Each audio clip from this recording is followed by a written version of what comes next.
Making headlines tonight. A private school in Siem Reap becomes one of the first schools in the kingdom to reopen its doors, while schools in the capital are hard at work ahead of their big day. The Prime Minister ensures that a mentally ill woman gets the help she needs after repeatedly claiming to be one of his children. And a stunt pilot becomes the first person to fly a plane through a tunnel not once, but twice.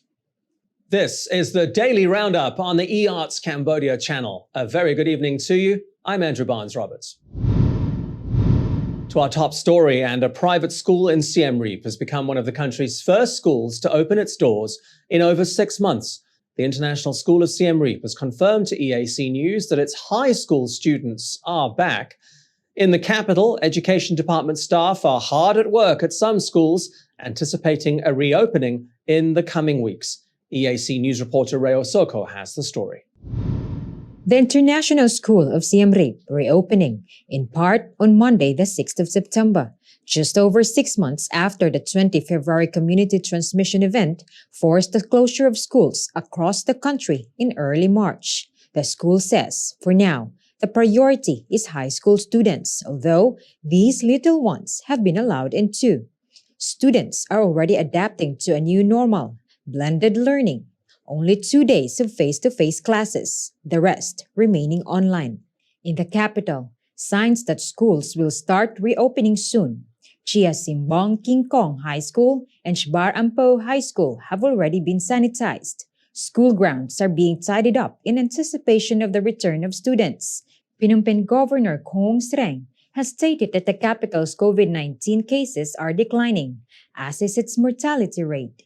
He says this is a good sign that the capital will soon be back to normal, with schools slowly reopening in areas with the lowest infection rates. The Ministry of Education is expected to confirm shortly just how many schools across the kingdom have already started reopening. Rhea Soko, EAC News. As the royal government prepares for the reopening of both its educational and tourism sectors, the Delta variant of COVID-19 continues to spread, particularly in the capital. To date, 914 cases have been detected in Phnom Penh, with 24 discovered just this weekend. Cambodia now has a total of 2,647 cases of the Delta variant of COVID-19. It is twice as contagious as the Alpha variant, which is responsible for Cambodia's current second wave. Phnom Penh is the most heavily affected province, followed by Banteay Meanchey with 526 cases. Oda Meanchey has 245, Stung Treng has 119. The Delta variant has been detected in every province in the country except for Croce and Kep. Government is racing against the Delta variant by providing booster shots. More than 600,000 frontline workers and priority groups have already received their third dose. The Phnom Penh Municipal Administration started administering booster shots on Monday to city officials, their spouses, and all residents over the age of 60 who were vaccinated with AstraZeneca 4 to 6 months ago. This stage of the capital's booster shot campaign will run until the 28th of September. Cambodia's COVID-19 cases remain on the rise. The Ministry of Health has recorded 528 new cases of COVID-19 within the past 24 hours. That's the highest that number has been since the 19th of August, when 533 daily cases were reported. The daily cases are also still outpacing new recoveries. 447 patients were discharged overnight. 13 did not make it. The numbers mean the kingdom's active cases continue to climb. The country's healthcare workers are now treating 2,727 COVID-19 patients. The kingdom's total COVID-19 cases now stand at 95,828. The total death toll is at 1,970. The total number of patients successfully treated is now at 91,131. A 38-year-old woman is receiving treatment at the Social Welfare Center of Phnom Penh after repeating claims this weekend that she's the Prime Minister's daughter. The issue surfaced on the Prime Minister's Facebook page this weekend. He's now intervened to ensure that the woman gets the help she needs. EAC news reporter Yuri Matosko has the story. Using the name Julie on Facebook, Puen Sampo has repeatedly claimed to be Prime Minister Hunsan's daughter. She posted another comment to that effect this weekend in response to one of the Prime Minister's posts. And the Prime Minister clearly decided it was time the woman receive some help. He replied to her comment asking for her name and her address, so that he could arrange some treatment for what he saw as a mental illness. After having received the information, the Prime Minister directed the Social Welfare Department of Phnom Penh to visit and assess the woman. Her condition has been described as moderate, and she is now receiving treatment. Her 3 children, one of whom is adopted, are in the care of social workers. For the record, Prime Minister Hunsan and his wife, Bun Rani Hunsan, have had 6 children, whom Kamsat died during the Khmer Rouge. Their 5 living children are Hun Manai, Hun Mana, Hun Manet, Hun Mani, and Hun Mali. They have a total of 22 grandchildren. Yuri Matosko, EAC News.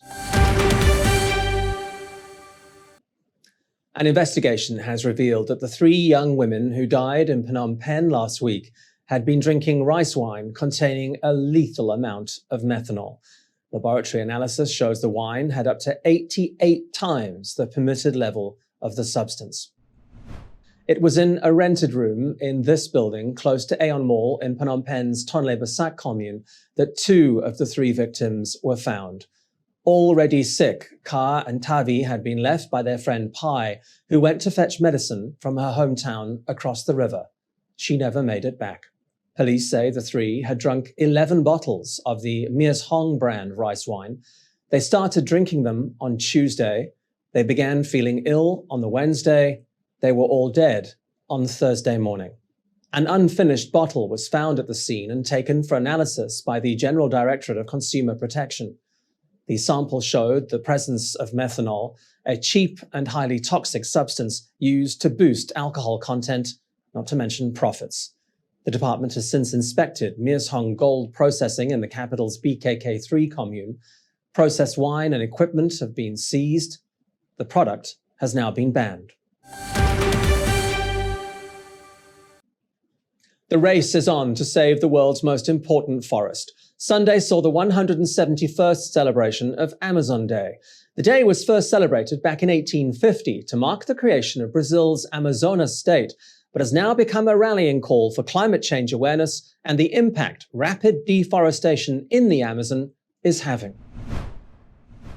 The world's top conservation body is considering whether to propose that 80% of the Amazon rainforest be declared a protected area by 2025. The International Union for the Conservation of Nature believes this is the only way to save the most important rainforest on Earth. Submitted under an emergency provision, the measure calls for a global action plan to halt what is described as rampant deforestation and the destructive extraction of precious minerals and oil. Over the past 2 decades, the Amazon has lost roughly 10,000 square kilometers every year. Thick smoke billows above the jungle on a daily basis as land is cleared for commercial agriculture and mining. But the fires are getting worse. In August, according to government data, fires were well above the historic average for a 3rd consecutive year. It's not been this bad since before President Jair Bolsonaro took office. The right-wing president has been widely criticized for driving development in the Amazon while working to weaken environmental protections. Scientists fear the rapid rate of destruction risks sabotaging global attempts to limit climate change. The Amazon is the world's largest rainforest and is seen as vital in the fight against a warming climate because of the vast amount of carbon dioxide that its plant life absorbs.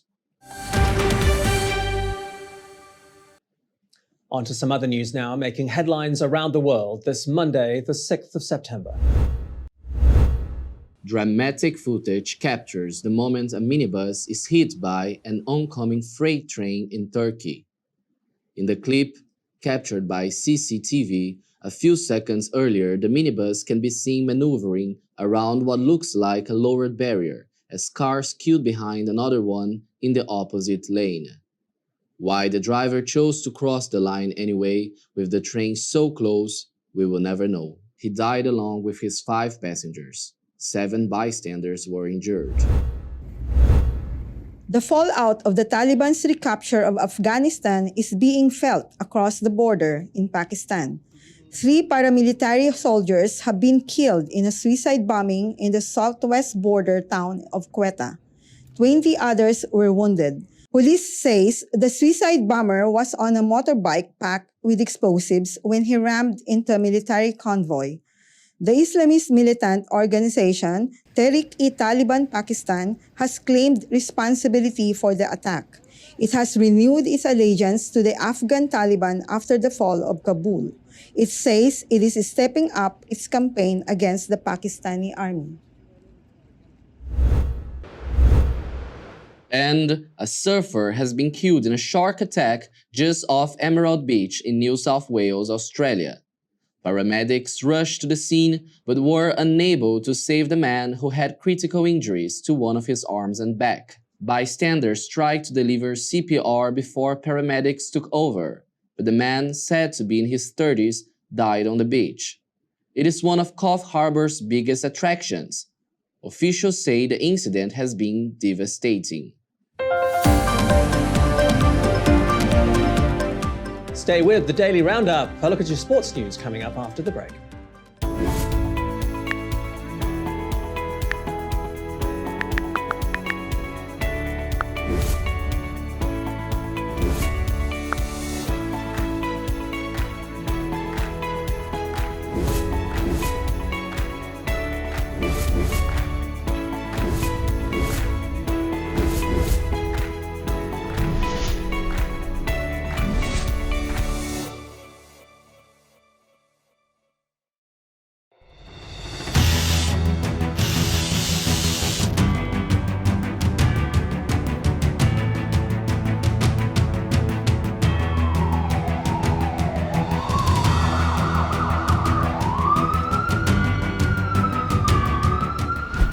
EAC News fully supports the Royal Government of Cambodia's preventative and administrative measures against COVID-19.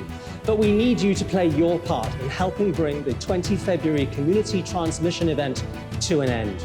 Wash your hands regularly, sanitize wherever possible. Keep an eye on your body temperature. Use the Stop COVID QR code and maintain a safe social distance. But above all, please, please, please, wear a mask. Only together can we beat COVID-19.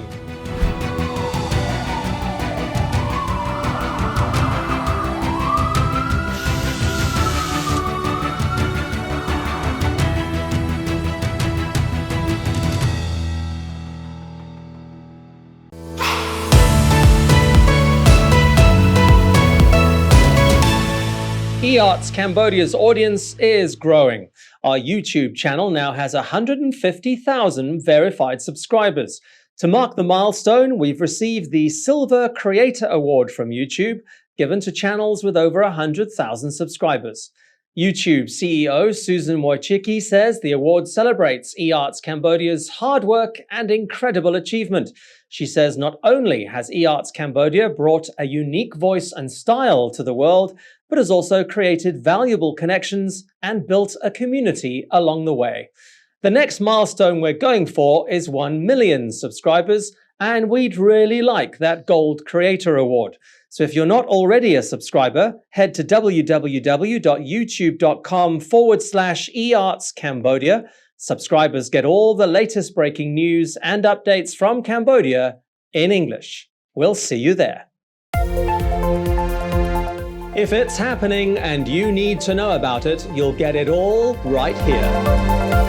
EAC News brings you updates and breaking news in English across all of EARTS Cambodia's platforms and channels: YouTube, Facebook, Telegram, Twitter, and our website www.eartscambodia.com.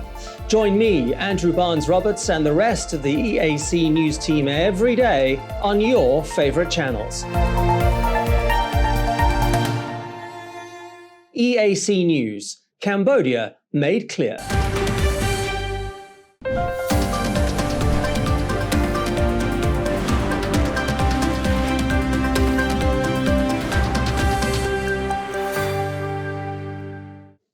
One of the best Paralympic Games anyone remembers came to an end in Tokyo on Sunday night. 12 days of competition by athletes from around the world have seen world records smashed and new personal bests set. The Games also passed off without a major COVID outbreak, with Japan successfully hosting back-to-back events inside a well-managed bubble. Once again, television rights being what they are for the Olympics and Paralympics, this is all we can show you of the closing ceremony. The fireworks lit up the Tokyo night sky with crowds of spectators whipping out their phones to capture the moment.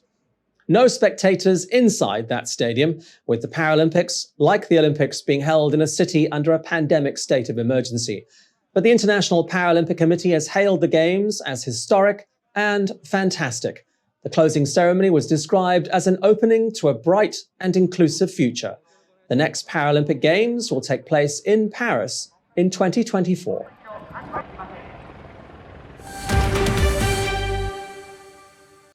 Sunday night's World Cup qualifier between Brazil and Argentina was over almost as soon as it began. Just 5 minutes after kickoff, Brazil's health regulator Anvisa called off the match. 3 Argentine players had apparently broken COVID-19 quarantine rules.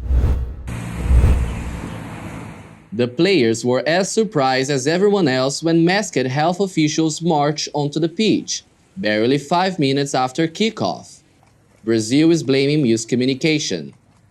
The incident occurred just hours after Anvisa said 4 Argentine players had to isolate and could not play. Christian Romero, Giovanni Lo Celso and Emiliano Martinez all play in England's Premier League, and together with Emiliano Buendita, having flown from the UK, were supposed to have quarantine for 14 days. Brazil's Football Confederation president said he was indignant about the shambles. Anvisa were apparently tipped off that the 4 lied on their immigration forms to avoid having to spend 2 weeks locked in a hotel room. It was back to the team buses for Argentina and Brazil after an hour of discussion at the stadium. It is not known when the match will be replayed.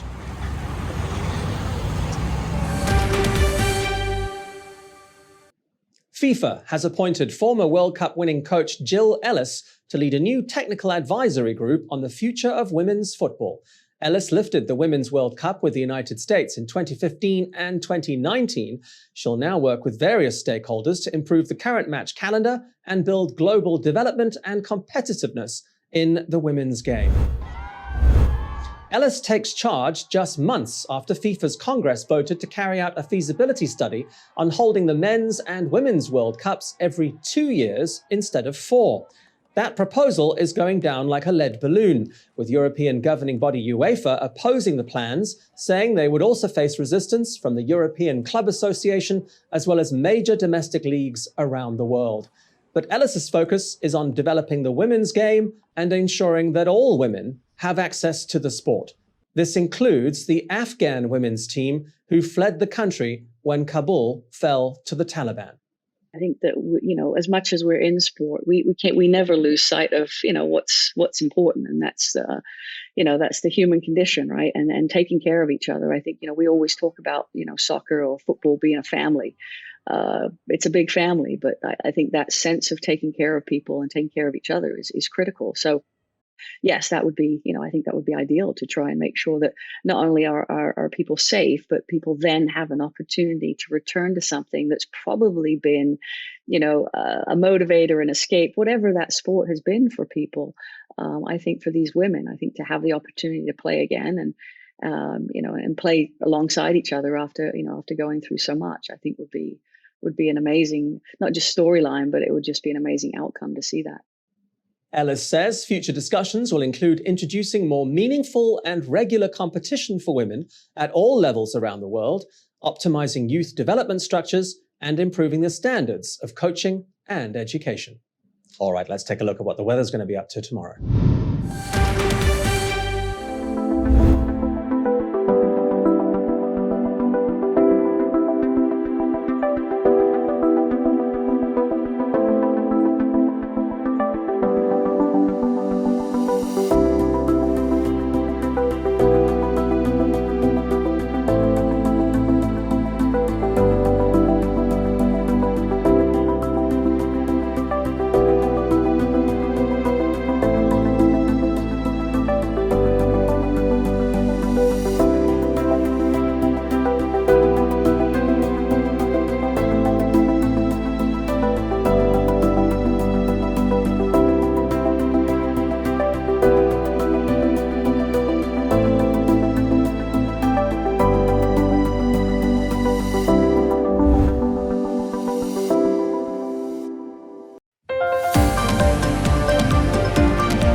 And finally, for the first time in aviation history, a pilot has flown through not just one road tunnel, but two. The stunt had been in the planning for months, but until Dario Costa actually landed, no one knew if he was actually going to pull it off. The Zivco Edge 540 racing aircraft was specially modified for the stunt. Dario Costa took off from one of the two tunnels on his flight path, flying barely a meter off the ground for 360 meters. He then exited that tunnel into heavy crosswinds, but managed to nail his entry into the second tunnel that was over 1 kilometer long.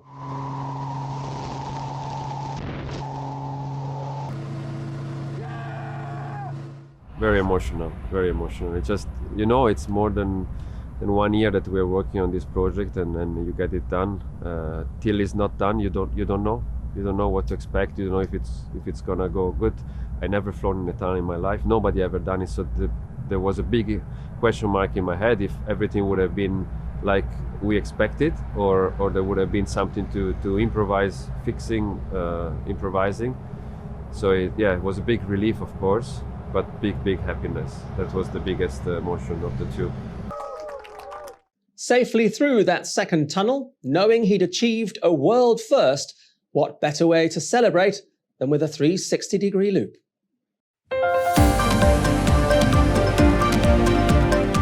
Thank you for watching the Daily Roundup here on the EARTS Cambodia channel. You'll get more breaking news and updates from our website. Head to www.e-artscambodia.com. You can also search for EAC News on Telegram and at your favorite app store. More from the EAC News team tomorrow night in the Daily Roundup at 8. I will see you then.